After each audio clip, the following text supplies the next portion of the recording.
اللہ دعائے طلوع شمس امامت۔ بسم اللہ الرحمن الرحیم۔ اللہم کل ولیک الحجۃ ابن الحسن صلواتک علیہ وعلی آبائہ فی ہذہ الساعۃ وفی کل ساعۃ من ساعۃ اللیل والنہار ولیًا وحافظًا وقائدًا وناصرًا ودلیلًا وعینا حتیٰ تسکنہ ارضک طوعا وتمتعہ فیہا طویلا۔ رب صلی علی محمد وآل محمد وعجل فرج آل محمد بلند تر صلوات۔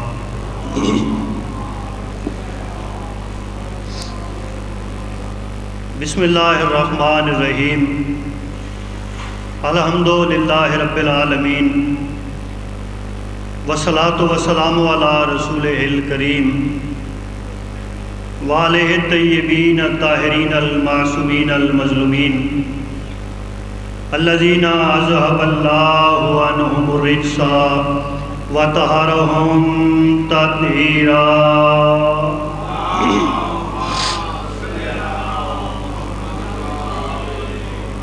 اما بعد فقط قال سبحانہ فی کتابہ المجید۔ بسم اللہ الرحمن الرحیم۔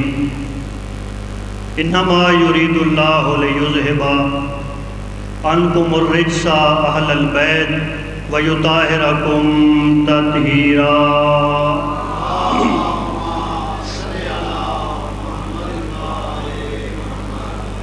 دعا ہے ذکر کا رب خادمین صف کی اس محنت کو قبول و منظور فرمائے۔ جتنے سنی شیعہ صاحبان اس ذکر پاک میں حاضر ہیں، مالک سب کی حاجات پوری فرمائے۔ جن مرحومین کی بلندی درجات کے لیے اس ذکر پاک کا انعقاد ہوا ہے، مالک سب کے درجات بلند فرمائے۔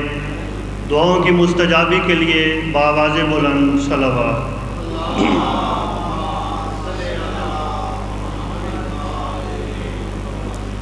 حاضرین محترم، موالیان ولی حق، عزاداران محسن انسانیت، چونکہ نہایت مختصر وقت ہے اور اس تھوڑے سے وقت میں اس عقیدے کے ساتھ بات کا آغاز کر رہا ہوں کہ وقت چاہے کیسا ہی کیوں نہ ہو، کتنا ہی کیوں نہ ہو، وقت کی اتنی اوقات ہی نہیں کہ ذکر آل محمد کو اپنے اندر محدود کر سکے۔ بڑی مشہور و معروف آیہ مجیدہ آپ کے سامنے تلاوت کرنے کی عزت حاصل کی ہے۔ میں نے ثواب کا لفظ استعمال نہیں کیا، عزت کا لفظ استعمال کیا ہے۔ وہ اس لیے کہ جب بندہ گھر سے مجلس حسین میں آنے کی نیت کرتا ہے تو ثواب اسی وقت مل جاتا ہے، تو یہاں آ کے پھر درجات بلند ہوتے ہیں۔ تو چونکہ مختصر وقت ہے، تھوڑے وقت میں اپنے اس امام کا ذکر کرنا چاہتا ہوں جس کا نام علی ہے، لقب رضا ہے، حریم عصمت کبریٰ کا محرم ہے، اقلیم امامت کا 8واں تاجدار ہے۔ ماشاءاللہ چونکہ ابھی آغاز مجلس ہے، مومنین تشریف لا رہے ہیں، لیکن آپ سے دعا لینے کے لیے لفظ کہنا چاہتا ہوں۔ اپنے اس امام کا ذکر کرنے جا رہا ہوں جو آج تک مشہد میں لوگوں کے مسائل حل کرنے کے لیے دفتر توحید سجا کے بیٹھا ہے۔ ہائے ہائے، وہ ایسا سخی ہے، وہ ایسا کریم ہے کہ کوئی مانگنے جائے نہ جائے وہ عطا کرتا رہتا ہے، وہ بانٹتا رہتا ہے۔ میرے امام مدینے میں تشریف فرما تھے کہ مامون نے کاظمی صاحب میرے امام کو خط لکھا، یا یوں کیوں نہ کہوں مامون نے اسے خط لکھا جس کی دہلیز کے نوکر جب چاہتے ہیں کائنات کا خط تقدیر لکھ دیتے ہیں۔ ہائے ہائے،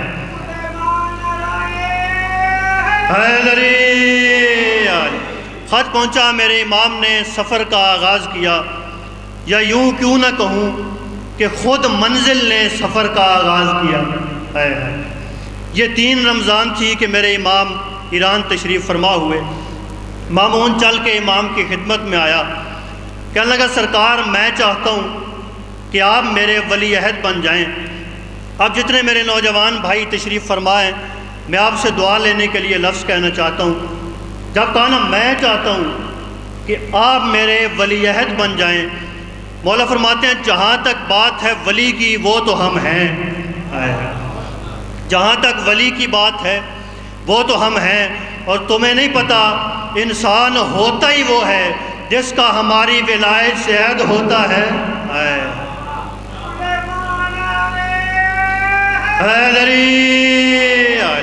کہنے لگا سرکار قبول فرمائے، آپ دربار تشریف لایا کریں۔ سرکار نے فرمایا ٹھیک ہے ہم تشریف لائیں گے۔ دربار میں ابھی پہلا ہی دن تھا، بلکہ آپ بڑا خوبصورت سن رہے ہیں، آپ سے دعا حاصل کرنے کے لیے لفظ کہتا ہوں۔ غاصب ممبر کے ساتھ وارث ممبر کا تخت سج گیا۔ شاہ جی میں نے ممبر کا لفظ احتیاطاً استعمال کیا ہے، کیونکہ غدیر میں رسول نے سمجھایا تھا کہ لکڑی کے فرنیچر کو ممبر نہیں کہتے، ممبر اسے کہتے ہیں جس پہ علی کی ولایت پڑھی جاتی ہے۔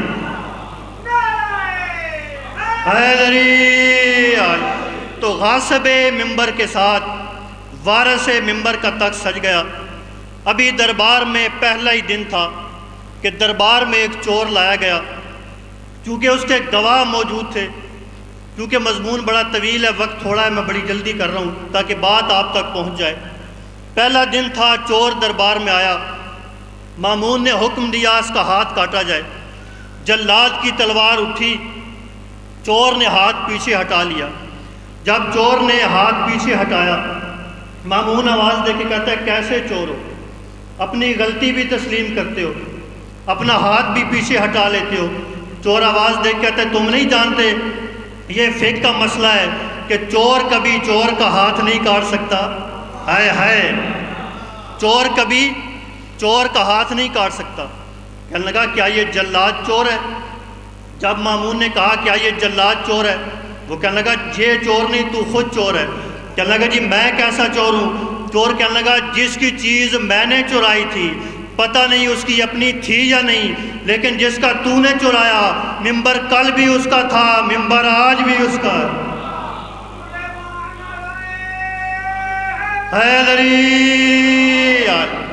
تو میرے امام مشہد میں ایران میں تشریف فرما تھے کہ ایک دفعہ وہاں قحط پڑ گیا۔ آج کل تو قحط پڑتے نہیں، بڑی سہولیات کا زمانہ ہے۔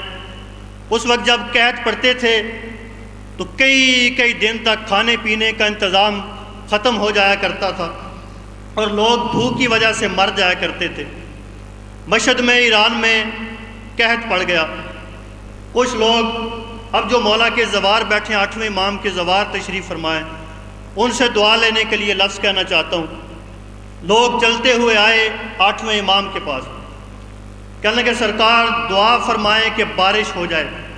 شاہ جی دعا لینے کے لیے لفظ کہنا چاہتا ہوں۔ جب کہا نا دعا فرمائیں بارش ہو جائے، سرکار فرماتے ہیں اگر تم مانگتے ہم ابھی عطا کر دیتے۔ ہائے یہ امام کی فضیلت ہے، یہ امامت کے فضائل ہیں۔ فرماتے ہیں اگر تم بارش مانگتے ہم تمہیں ابھی عطا کر دیتے، لیکن چونکہ تم لوگوں نے دعا کا کہا ہے تو چلو دعا مانگتے ہیں۔ امام نے لوگوں کو ساتھ لیا، شہر سے باہر آئے۔ اب ایک نماز ہے شاہ جی جو بارش نہ ہو تو پڑھی جاتی ہے، وہ پڑھی گئی، دعا مانگی گئی۔ ابھی لوگ گھروں کی طرف جا رہے تھے کہ بارش ہوئی، بادل برسا اور خوب برسا۔ بادل ایسا برسا کہ چند دنوں کے بعد سبزے نے زمین سے سار اٹھایا۔ جو لفظ سنتے ہیں سبزے نے زمین سے سار اٹھایا، ہر طرف رزق کی فراوانی تھی، اور ایران کے ہر بندے کی زبان پہ ایک لفظ تھا جو سن کے آج کے مولوی کو تکلیف ہوتی ہے۔ ہر بندہ کہہ رہا تھا علی نے رزق دیا، علی نے رزق دیا، علی نے رزق دیا۔ اس کا ایک حاجب تھا، وہ کہنے لگا مامون یہ بات میری سمجھ میں نہیں آئی۔ کہنے لگا کون سی بات سمجھ نہیں آئی؟ کہنے لگا تم بھی یہاں موجود ہو، لوگ فضائل ابو طالب کے بیٹے کے پڑھتے ہیں، جب کہا نا تم بھی موجود ہو، فضائل ابو طالب کے بیٹے کے پڑھتے ہیں، کہنے لگا فضائل ہیں جو ان کے تو لوگ پڑھیں گے بھی ان کے۔ کہنے لگا جی یہ بات ہمیں قبول نہیں کہ ہماری موجودگی میں علی رضا کے فضائل پڑھے جائیں۔ کہنے لگا پھر اس فضائل کو کیسے روکا جائے؟ وہ کہنے لگا میں 8ویں امام کو یہاں بلاؤ، میں ان سے گفتگو کروں گا، ان سے سوال ایسے کروں گا کہ وہ جواب نہیں دے سکیں گے، پھر ہماری فضیلت لوگ پڑھیں گے۔ وہ کہنے لگا تمہاری بات بڑی پسند آئی ہے، یا کیوں نہ کہوں نجاست کی بات نجاست کی سمجھ میں آ گئی۔ کہنے لگا ٹھیک ہے، جب امام آئیں گے تم اٹھنا، ان سے سوال و جواب کرنا۔ 8ویں امام دربار میں تشریف لائے، یہ حاجب کھڑا ہوا، اب جو میری طرف دیکھے گا اسے بات کا لطف آئے گا۔ حاجب کھڑا ہو کے کہتا ہے سرکار یہ جو ابھی چند دن پہلے ایران میں بارش ہوئی تھی، کیا یہ آپ کی دعا سے ہوئی تھی؟ ممبر کی عزت کی قسم ہے، جب کہا نا یہ چند دن پہلے جو بارش ہوئی تھی کیا یہ آپ کی دعا سے ہوئی؟ مولا نے فرمایا ہماری دعا سے نہیں، ہم نے برسائی تھی۔ ہائے ہائے حیدری، مولا فرماتے ہیں دعا سے نہیں ہم نے برسائی تھی۔ کہتا ہے اس کا مطلب ہے آپ خود کو معجز نما سمجھتے ہیں۔ مولا نے فرمایا ہم معجز نما سمجھتے نہیں، ہم معجز نما ہیں۔ کہنے لگا اچھا آپ معجز نما ہیں؟ مولا نے فرمایا بے شک۔ کہنے لگا پھر ابھی کوئی معجزہ دکھائیں۔ جب کہا نا ابھی کوئی معجزہ دکھائیں، مولا نے فرمایا بتاؤ کیا معجزہ دیکھنا چاہتے ہو؟ یہ حاجب کہنے لگا ابھی کہیں سے کوئی درندہ آئے آ کے مجھے کھا جائے۔ جتنے مولا رضا کے زوار تشریف فرمائیں ان سے دعا لینے کے لیے لفظ کہنا چاہتا ہوں۔ جب کہا ابھی کہیں سے کوئی درندہ آئے آ کے مجھے کھا جائے، اس ممبر کی عزت کی قسم ہے ابو طالب کے بیٹے کے چہرے پہ تبسم آیا۔ مولا مسکرا کے فرماتے کہیں سے کیوں آئے گا، یہیں سے آئے گا۔ حیدری، مولا فرماتے ہیں درندہ کہیں سے کیوں آئے گا، ابھی یہیں سے آئے گا۔ سارے ایک دوسرے کو دیکھنے لگے کہ ہم میں درندہ کون ہے۔ اب جسے خطابت کے اشارے سمجھ آتے ہیں وہ میری طرف دیکھے گا تو اسے بات کا لطف آئے گا۔ وہ دیکھنے لگے درندہ کہاں سے آئے گا۔ اتنا کہنے کے بعد میرے 8ویں امام نے شیر کی تصویر کو دیکھا کہ شیر چلا۔ آیا آیا شیر کی تصویر کو دیکھا، شیر چلا۔ شیر آیا دربار میں، اس حاجب کو کھا گیا۔ جب حاجب کو کھا گیا اس کے بعد شیر میرے امام سے گفتگو کرنے لگا۔ کہنے لگا امام میرے آقا مولا آپ کا بڑا دشمن تو آپ کے پہلو میں بیٹھا ہے۔ اتنا سننا تھا، جو لفظ سنتے ہیں ان کے لیے لفظ کہہ رہا ہوں، اتنا سننا تھا کہ بے ہوش کو غش آ گیا۔ ہائے ہائے ہائے، آل محمد کا دشمن ہوش میں تو ہوتا ہی نہیں، اتنا سننا تھا کہ بے ہوش کو غش آ گیا۔ جب غش آ گیا اس کے پیر کی شاجی تلیاں ملی گئیں۔ جب تلیاں ملی گئیں تو اٹھا، اب دائیں بھی دیکھا بائیں بھی دیکھا، دیکھ کے کہتا سرکار شیر کہاں ہے؟ ممبر کی عزت کی قسم ہے، جب کہا نا شیر کہاں ہے، ابو طالب کا بیٹا مسکرا کے کہتا ہے وہاں ہے۔ ہائے ہائے ہائے، کہنے لگا شیر کہاں ہے؟ مولا نے فرمایا وہاں ہے۔ کہنے لگا پہلے تصویر پھر شیر، پھر تصویر بن گئی، پہلے تصویر پھر شیر، پھر تصویر بن گئی۔ مولا فرماتے ہم ابو طالب کے بیٹے ہیں، ہم جب چاہتے ہیں لا شے کو شے کر دیتے ہیں، شے کو لا شے کر دیتے ہیں۔ حیدری، بس عزیزدارو میرے حصے کی فضائل کی ڈیوٹی مکمل ہو گئی۔ جتنا وقت مجھے عنایت ہوا تھا اسی وقت میں 2 لفظ ذکر مصائب کے پڑھنا چاہتا ہوں۔ آج 2 معصومین کی شہادت کا دن ہے۔ وہ شہادت آخری ذاکر کا حق ہوتا ہے، بعد میں پڑھنے والے میرے بھائی آپ کو سنائیں گے۔ جتنے میرے سنی شیعہ بھائی اس مجلس میں موجود ہیں مولا کا زوار ہو کے، حسین بادشاہ کا ذاکر ہو کے دعا دے رہا ہوں، مولا آپ سب کو وہ جگہ دکھائے جہاں بابا کے سامنے قرآن نہ پڑھنے والی ساری رات بھائی کے چہرے کا قرآن پڑھتی رہی۔ عزیزدارو، ادب سے مصائب پڑھنے کا عادی ہوں۔ میرے بعد میرا بھائی موجود ہے، خوبصورت انداز میں فضائل و مصائب سنائے گا۔ مجھ سے پہلے ذاکر صاحب نے جہاں پہ مضمون چھوڑا ہے وہیں سے 2 جملے ذکر مصائب۔ عزیزدارو، آپ تاریخ کا مطالعہ کرتے ہیں، ذاکرین واعظین سے سنتے ہیں کہ عرب کا ماحول کچھ ایسا تھا کہ کسی گھر میں اگر بیٹی پیدا ہو جاتی تو عرب کے لوگ اسے وجہ ذلت سمجھتے تھے اور بیٹی کو اٹھاتے، شاہ جی جا کے گڑھا کھودتے، وہاں بیٹی کو زندہ درگور کر دیتے۔ پھر حسنین کے پاک نانا تشریف لائے، حسنین کے نانا نے سمجھایا کہ بیٹی کو زندہ درگور نہیں کرتے، بیٹی کے سر پہ شفقت کا ہاتھ رکھتے ہیں، بیٹی کو اپنی میراث میں حصہ دیتے ہیں۔ جتنے اہل سنت بھائی موجود ہیں انہیں رونے کی وجہ بتا رہا ہوں۔ ہم 1400 سال سے بیٹیاں لا کے روتے اس لیے ہیں، جس محمد نے عرب کے بدوؤں کو تعظیم سکھائی تھی، مسلمانوں نے کلمہ پڑھ پڑھ کے اسی محمد کی بیٹیوں کو بہت مارا اور محمد کی بیٹیوں کے لیے عزیزدارو ہر شام بڑی مشکل تھی۔ بس 2 لفظ مصائب کہنے ہیں، ممبر بھائی کے حوالے کرنا ہے۔ ہر شام محمد کی بیٹیوں کے لیے بڑی مشکل آئی۔ وہ شام اگر کربلا میں آئی تو مشکل، وہ کوفہ میں آئی تو مشکل، اگر شام میں آئی تو مشکل، لیکن سب سے مشکل وہ شام تھی۔ عزیزدارو بتاؤں کون سی شام علی کی بیٹیوں کے لیے مشکل تھی؟ وہ لمحہ مشکل تھا بیٹیاں علی کی دربار یزید کا آئے، بیٹیاں علی کی دربار یزید کا۔ اس سے بڑا ایک مصائب ہوا، میں بتاؤں اس سے بڑا مصائب کیا ہوا؟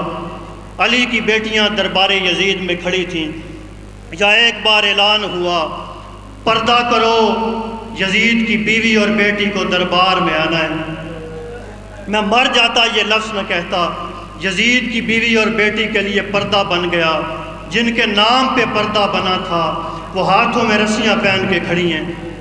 عزیزدارو، یزید کی بیوی جس کا نام ہے ہند، لوگ ہندا پڑھتے ہیں لیکن نام ہند ہے، وہ چلتی چلتی علی کی بیٹیوں کی طرف چلی گئی، لیکن اس کی ایک بیٹی ہے جس کا نام ہے رملہ، وہ علی کی بیٹیوں کی طرف نہیں گئی۔ مجھ سے سوال کرو وہ کہاں گئی؟ عزیزدارو، چلتی چلتی وہاں آئی جہاں 3.5 سال کا عصمت کا قرآن کھڑا تھا، جہاں قتل حسین کی چشمدید گواہ بیٹی کھڑی تھی۔ عزیزدارو، رملہ چلتی چلتی سیدہ سکینہ کے قریب آئی۔ اس سے بڑا میرے پاس مصائب کا لفظ کوئی نہیں۔ میرے بھائی، آپ سے دعا لینے کے لیے لفظ کہنا چاہتا ہوں۔ یزید کی بیٹی حسین کی بیٹی کے قریب آ کے کہتی ہے، چھوٹی قیدن اپنا تعارف کروا۔ ہائے ہائے، چھوٹی قیدن ذرا اپنا تعارف کروا۔ سیدہ سکینہ فرماتی ہیں، میں کائنات کے بادشاہ کی بیٹی ہوں۔ ماتمی نوجوانوں، جب کہا میں کائنات کے بادشاہ کی بیٹی ہوں، رملہ آواز دے کے کہتی ہے، چھوٹی قیدن، جو بادشاہوں کی بیٹیاں ہوتی ہیں ان کے کانوں میں قیمتی در ہوتے ہیں، یہ دیکھنا میں بادشاہ کی بیٹی ہوں، میرے کانوں میں قیمتی در ہیں۔ اگر تو بادشاہ کی بیٹی ہوتی تیرے کانوں میں قیمتی در ہوتے۔ ماتمی نوجوانوں، جب کہا نا تو بادشاہ کی بیٹی ہوتی تیرے کانوں میں قیمتی در ہوتے۔ سیدہ سکینہ آواز دے کے کہتی ہے، رملہ، یہ جو در تیرے کانوں میں ہیں یہ تیرے نہیں، مجھے بابا نے عید پہ منگوا کے دیے تھے۔ عزیزدارو، جب کہا نا بابا نے عید پہ منگوا کے دیے تھے، رملہ آواز دے کے کہتی ہے، چھوٹی قیدن، جب کوئی بندہ کسی چیز پہ ملکیت کا دعویٰ کرتا ہے نا، چیز کی نشانی بتاتا ہے، پھر چیز اس کے حوالے کر دی جاتی ہے۔ تو کوئی نشانی بتا، میں تیرے دور تیرے حوالے کر دوں گی۔ ماتمی نوجوانوں، سکینہ آواز دے کے کہتی، رملہ دور اتار کے دیکھ، اگر لہو لگا ہے تو میرے ہیں، اگر لہو نہیں لگا تو تیرے ہیں۔ عزیزدارو، رملہ آواز دے کے کہتی ہے، قیدن، میں نے دور کئی بار دھوئے ہیں، ان سے لہو اترا نہیں۔ سکینہ فرماتی ہیں قیامت تک دھوتی رہے لیکن یہ لہو اترے گا نہیں۔ عزادار آخری جملہ ہے، رملہ نے دور اتارے سیدہ سکینہ کے حوالے کر دیے، آواز دے کے کہتی ہے قیدن نشانی پوری ہو گئی، اب دور اپنے پاس رکھ لے۔ بی بی فرماتی ہے یہ دور اپنے پاس رکھ، جب کہا نا دور اپنے پاس رکھ، رملہ رو کے کہتی ہے قیدن جب نشانی پوری ہو جائے لوگ اپنی چیز اپنے حوالے کر لیتے ہیں، تو دور واپس کیوں نہیں لیتی؟ ماتمی نوجوانوں جب کہا نا تو دور اپنے واپس کیوں نہیں لیتی؟ سکینہ رو کے کہتی ہے رملہ اب میرے کانوں میں دور پہننے کی جگہ باقی نہیں رہی، کنڈے بند تھے کہ ظالم نے کانوں سے دور کھینچا۔ اللہ اللہ